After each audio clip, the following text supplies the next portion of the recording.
Light and sound.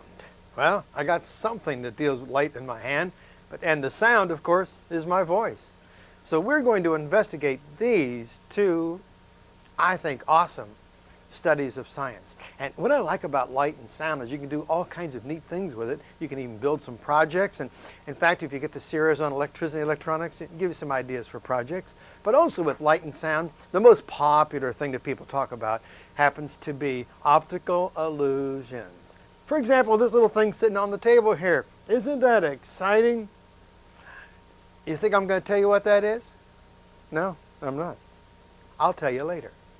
So, where does the optics come from? Where does the glass come from? Well, let me see. Let me put this over here. This is where optics are. This is where glass comes from, our lenses and all those fancy words. This is called slag. Slag is when you take glass, you can take quartz glass, and you can melt it down to where it's in a liquid form, and you can pour it into what you want, molds, or you can blow glass, which is awesome. And then this is a slag glass, and see this black? That's like a glue that was actually attached to hold this chunk of slag in position. Now, with a diamond, you tap them just exactly right. But with the slag, you don't tap them. You have to actually cut them and put it into a shape that you would need or what you're looking for. For example, this is an unfinished something or other. It's going to be a prism. This is going to be a prism because it has these little triangular shapes to it. Now, you see, you can't see through it. Not much value that way because, see, it's unfinished. Now, stay right there. Here's another piece. Notice how this one has 3 compartments. Or we can say there happen to be some lines on here. These lines have already cut into the glass. And what they're going to do is tap this, and I don't want to do that, but this would break into 3 separate pieces of optics. So the word here that we're looking for is optics and glass, and look at this one, and prisms. You see, this has not been polished or finished off. This has been polished. See, this has not. This has. See, see through there? This is almost to its final stage. This is just a nice cube. Not ice cube, nice cube. So you put all these things together, and then you make whatever you want to call. You can make the prisms, you can make lenses and all this kind of stuff. This whole family is called optics. So the optics then would include anything that they take from glass and they make it for uses of glasses or whatever else you want to say. But the key word is optics. Now, optics means polished, cut glass for whatever reason you need it. Now, one of the neat things about it, if you could take a chunk of glass like this and you cut it 3 different ways, let me put it down here. This is definitely what you call a prism. Now, that came from an Army tank, a U.S. Army tank. And then again, you can go to the nature stores, some of them, and you can buy yourself your own fancy prism. Prisms are really neat. And they are neat because they can give rainbows of color. It's one of the old classic concepts of getting rainbows of color. And oftentimes people will hang these little optical things in the rearview mirror of the car, and it catches little rainbows and things like that. That is so common that there's no need to waste time on that, because every time I've been doing these science series, I don't seem to have enough time. But this is just an introduction. That's the whole idea of this. Okay, so we have a prism. A prism is for really not for making rainbows. That is not the purpose of a prism. I'm just experimenting as I'm talking. The purpose of the prism is to look a different direction. You see how that is right there? Let me put that. Take a look down here. See how it's made? Like a triangular shape. It's got the label on it. Now, you know what that means? Light comes in here and goes out here. But the light doesn't go through straight, because actually the light goes all the way down. It goes in straight. hits the bottom, bounces off the bottom, and comes out the straight side on the other way. In other words, it's for turning an angle. It's for getting light to go one direction and go another way, either towards you or away from you. If you put this one in front of you and look through it, and take this one and put it up a couple feet higher, you actually have what they call a periscope. Look that up. Internet, library, whatever. Look up the word periscope, and you'll see why a tank would have this. Why a submarine has two optics like that. But you know what? These are, by the way, expensive. But you know, I need a place for you to check out. You go to the shopping mall, and they have these camera shops and camera stores. Or go to some company that repairs equipment. And what they'll have there for you, if you ask, and they may not have any at the present time, but people do break their telescopes, they break their microscopes, they break their binoculars. See, this has been chipped. See it? That little funny thing indicates it's been cracked. This one's really been chipped. See it? These come from binoculars. And you've seen little baby binoculars, for lack of a better name, see? See that shape? Oh, you say, oh, I've been ripped off here. It's not polished on all the sides.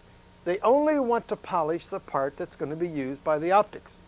Excuse me. In other words, you don't want any stray light. You don't want any light going in that you don't want. You want to control the light. So it's the light going in here, going through it, and coming out. See, there's my finger. See it? And I'm on the other side of that piece of prism. The other angle. See, we go like that? There's my finger. See it? Almost call that an optical illusion, can't you? These are found in binoculars. Now, how do we know that? Well, break one open, but no, don't do that. Binoculars. You know, when you look through them, you got these two little holes. And then out in front, you got the real big holes. Well, what's going to do it? Cheap binoculars, toy binoculars or whatever, they'll probably have mirrors in there. Oh, in fact, I bet you've seen that, where you can take mirrors and you can make your own periscope or peek around corners. That's the same idea. But in a binoculars, you'll have one here and one there, and what it does, it bends the light through there so you can see much more area. If you look through a little teeny hole, you're not going to see very much. But that little teeny hole, then, the light is put out into bigger openings, and then that allows more light to come in so you can see more. Okay? Binoculars. Now, if you know anyone in the family, uncles, relatives, who have broken their binoculars, their telescope doesn't work and all that, find out if it's really in bad shape, and if it is, you might want to get permission to get the optics out of the optical equipment. Okay? Anything that deals with optics. In fact, right here, these are optics. We talked about that. You go to the mall or any store that sells, they'll make your lenses in an hour or whatever. I bet you they got broken, chipped, cracked lenses they might be able to give you. So it's a thought. You can go there and ask if they have anything because, well, you know what these for. Magnifying glasses, they're good for burning ants. No, I didn't say that. Okay, but anyway, look at this awesome prism. This is actually 180 degree, but this prism here is like putting two together. See, these are called 90 degree prisms. See, there's my 90. See it? And yet over here we have the other side. In other words, take this and put it over here. So we have like a double prism. And of course, this particular one has really been cracked and chipped up. And this came out of a piece of hospital equipment, some kind of an optical device that I happened to get a hold of, the prism only. So that's all you got to do is just check around and see what's really out there. Okay, now, you've been looking at this blue pad. You know what's underneath it? Do you think there's something optical underneath it? No, there's something electronic underneath it. Huh? Yeah. That's my email address. Yeah, if you want to get a hold of me, actually through talking, voicemail, if you want to write a little note, I'm with American Online, like a lot of people are, and I have an email address and I have a website. And those of you who know anything about computers, you see what I'm on American Online, so you put that little A up there, which is like above the 2, I think, and you put this, see, it's at AmericanOnline.com, see it? So if it's an email, my name's in front. If it's a website, you'll find my name at the end.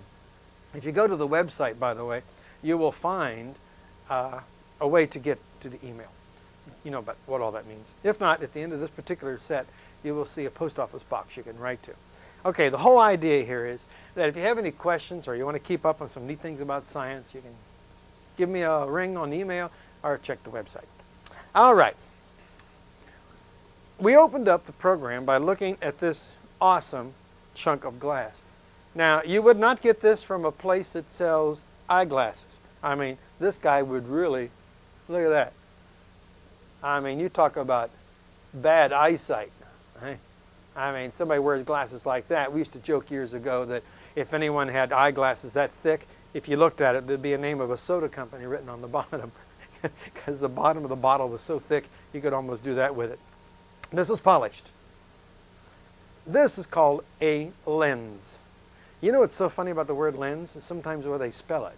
But this is the word lens. And lens means it's a piece of optics that is used for either two things, making the light smaller or spreading the light out. Now see, as you are seeing me right now, you are noticing that my eye is quite large.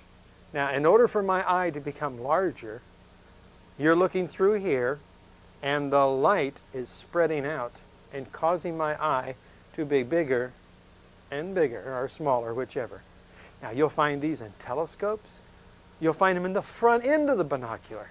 Oh, yeah. Just don't say the prisms, even the thing in the front.